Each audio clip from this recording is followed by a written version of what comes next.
es sospechoso de aquí haya dinero corriendo por las calles de Miami y, como dijiste tú, gente que vive del hambre de los cubanos y que quiere impedir de todas maneras que estas historias salgan. Bueno, ahí está, no lo digo yo, lo dicen medios muy queridos, de muy buenos amigos que trabajan ahí y que me han contado cómo les llegan eh, esto, amenazas de demandas, etcétera, cada vez que hacen una historia de Ya. testaferros, cada vez que hacen una Claro. historia de represores. Conmigo hasta ahora no se han atrevido, espero que no se atrevan, tengo un excelente equipo legal y además todas las ganas del mundo de pelear y cuando haya que pelear, vamos a pelear. Estás Entonces, protegido, tienes el lo escudo. dejo claro. El escudo de Capitán América. Así habla la resistencia. Así habla la resistencia. Así habla la resistencia. Lo dejo claro porque yo sé que ustedes lo escuchan mucho y entonces sé que por ahí, Para que los comisarios que andan por ahí. para que no quepan dudas. Pero bueno, y te iba a decir también justamente de este tipo de negocios, ¿no? Sí. Mira, este ex jefe de la Juventud Comunista que fue arrestado al llegar de viaje Juniel desde Cuba. Báez. Juniel Báez Juniel Pedrera. Báez Pedrera. Esta historia yo la saqué hace como 5 o 6 meses. Sí, lo Y recuerdo. porque a mí me sorprendió mucho, cuando yo saco la historia, cuando él saco, lo que digo es que, mira, este señor fue miembro de la Juventud Comunista, estoy hablando de mucho tiempo, es decir, estuvo como 10 años al frente de la Juventud Comunista, no es poco, al frente de la Juventud Comunista de Ciudad de La Habana, que es también Importantísimo. una zona importante, ¿no?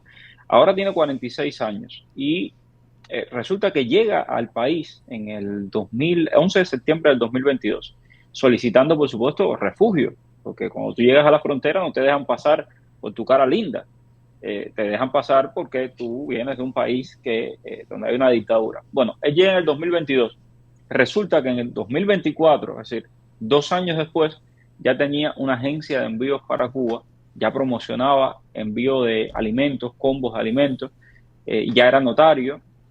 Entonces, yo hago la historia, cuento quién era él, cuento cómo él le decía en la televisión cubana, y ahí están los videos, no me lo estoy inventando, ahí está, le decía a los jóvenes cubanos que eran como el beso de la patria, unas cosas de estas ridículas que dicen los comunistas. Y entonces, de pronto, el beso de la patria se va a Yuma, y desde Yuma empieza a hacer negocios con la dictadura de la cual supuestamente estaba Y la huyendo. dictadura contenta. Bueno, parece que no estaba triste cuando a él lo dejan entrar y salir de Cuba. Claro. Acaba de ser arrestado regresando de Cuba. No, una de licencia, Dominicana, una ¿no? licencia para hacer negocios de esa magnitud con Cuba no lo consigue si no pasa por todos los filtros necesarios. Que ahí está Ferrer, yo siempre le digo a Ferrer coge y crea un Paco envíos y ponlo ahí, dale, vamos a ver si te dan la licencia. Esa es tremenda idea.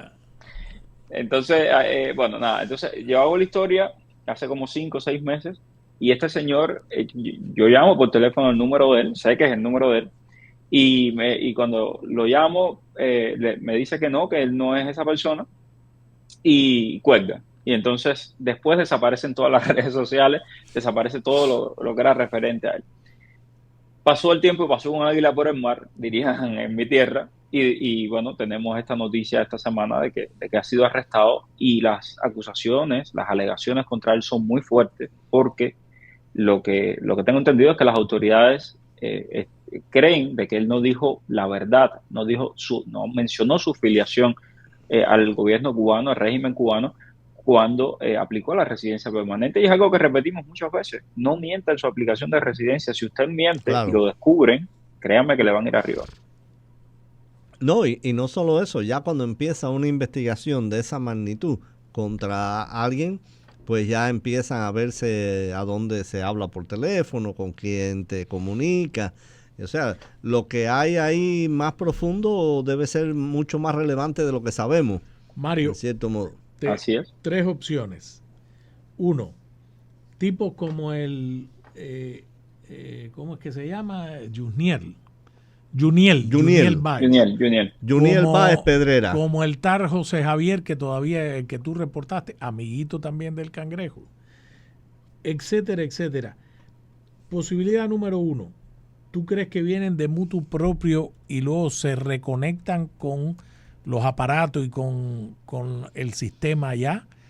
¿O tú crees que son parte de una operación que yo estoy casi seguro que Andrés va a pensar eso. Yo creo que es parte de una operación. Una operación de penetración por la follow the money, como le dijo Garganta Profunda a Carl Bernstein y a Bob Woodward. Penetración, diversificación económica de la élite, tener personalidades de este lado del charco, porque si hay en Cuba un intento de robarse el cambio, bueno, y este es un exiliado, este es un emigrado, un tipo que estaba en Miami porque no le gustó el régimen.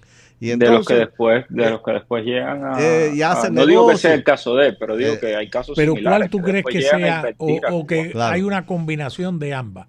Yo creo que es una mezcla. Una mezcla. Personalmente, mi opinión es que creo que es una mezcla de ambas. En primer lugar, son gente que toda la vida ha vivido del sistema. Bueno, toda la vida han vivido de ese régimen. Lo que ocurre es, nosotros conocemos, y los que nos oyen igual, si un tipo que tuvo un cargo de esta magnitud se va de Cuba, y en primer lugar no se lo impiden, se lo pueden impedir, con cargos menos importantes se lo han impedido, pero se va de Cuba, y Cuba no está en la movida, Cuba no acepta un negocio con este tipo. Pero este tipo iba y venía. Cuba no acepta que este tipo entre y salga y haga negocio, y negocio de paquetería. Además, todas esas cosas pasan, los negocios de paquetería, dice que es el Cangrejo el dueño de la paquetería. Es el tipo que parte y reparte y se queda con la mejor parte. Claro, fíjate, este tipo dice que cruzó, el Juniel Báez Pedrera cruzó por la frontera, según tu reportaje,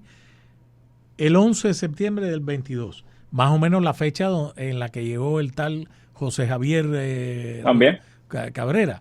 Claro. Y ese sí, hay fotos de él en Nueva York con el cangrejito. Bueno, porque es diferente, porque en el caso de Jorge Javier Rodríguez Cabrera, era correo diplomático. Ya le teníamos, en América TV hicimos aquellos reportajes del sueño americano del cangrejo, donde lo pusimos, teníamos los videos de él con el cangrejo montándose en un yate. Entonces, y viviendo la dulce vida ahí en Cuba. Entonces, con este teníamos muchísima más evidencia y claro, fue muy fácil conectar con el cangrejo. Ahora, el caso de Juniel es diferente. ¿Por qué? Porque este Juniel fue jefe de la Juventud Comunista, después desaparece y bueno, se nos aparece aquí, ¿no? Con estos envíos a Cuba y todas estas cosas. Pero yo la referencia fue la prensa oficial cubana, que tenía todo esto todavía publicado.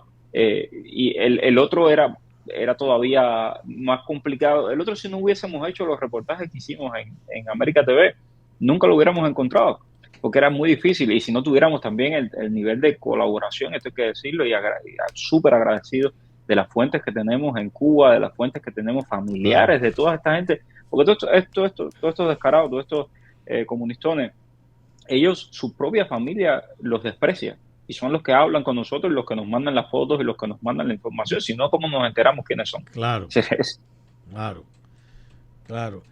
Pero es increíble, y esto, bueno, el caso de Jorge Javier. Sobre todo la cosa económica, yo creo que operan como testaferros y que forma parte de la creación de esa clase media, de esa clase económica que la dictadura lleva hace muchos años creando en las narices de todo el mundo. Pero dice que está repleto en Grecia, por ejemplo, en Italia, en España, en Londres hemos visto. Es decir, en España, esto es una operación masiva. En España, en Canadá. Sí lo es. De hecho, el que esté ahora mismo el hijastro de Díaz-Canel en Madrid, ¿por qué el hijastro de Díaz-Canel está en Madrid y no está en La Habana? Está allí porque tiene una misión, como hay en esta ciudad hijos también de dirigentes cubanos con misiones y familiares, no solo hijos, nietos, sobrinos. En Tampa, en Gainesville, Este se fue a Gainesville. Tú sabes que hace muchos años, inicialmente, Andrés es testigo, hace muchos años, en el 2010, nosotros iniciamos en América TV la campaña Cuba Represión ID de Identifica, que luego ha seguido. Ahora está nuestro colega Rolando Cartaya y Luisito Domínguez en el tema de los represores. Y lo empezamos por el tema de, ustedes recordarán, en el 2010, 7º aniversario de la Primavera Negra, cuando esas mujeres, las damas de blanco, salían a marchar y fueron reprimidas y golpeadas. Cuando Andrés se recordará las imágenes, porque hicimos una amplia cobertura. Él estaba en el Herald y nosotros en América TV. en ese momento, Mario, que iniciamos el tema de exhibir los rostros de quienes reprimían a las damas de blanco, hubo aquí, estamos hablando año 2010, es decir, hace 15 años, hubo aquí en el exilio gente que le molestó muchísimo aquella iniciativa diciendo, bueno, entonces ustedes no están por la conciliación, ustedes quieren pasar la cuenta. Yo tuve un debate grande, yo escribí en ese momento también, además de estar en América TV, tenía mi columna, al igual que Andrés, en el periódico El Nuevo Herald, y tuvimos un debate profundo sobre ese asunto con varios personajes aquí. Es el mismo caso. Es decir, ¿hace cuántos años? Eso fue en el 2010. 15 años. Hace 15 años. Bueno, pues eso mismo es lo que ha pasado. Eso es lo que te está pasando ahora. Eso es lo que te está pasando ahora. Ya les molesta tu trabajo a los que están. Ya olvídate de los que están en Cuba, a los que están aquí en esas posiciones. Ya se han contenido un poco porque hubo por ahí algún periodista que fue bien valiente e hizo un reportaje muy bueno y una entrevista muy buena y puso a algunas de estas personas contra las cuerdas y les dijo, ven acá, vamos a estar aquí, no la colen pan.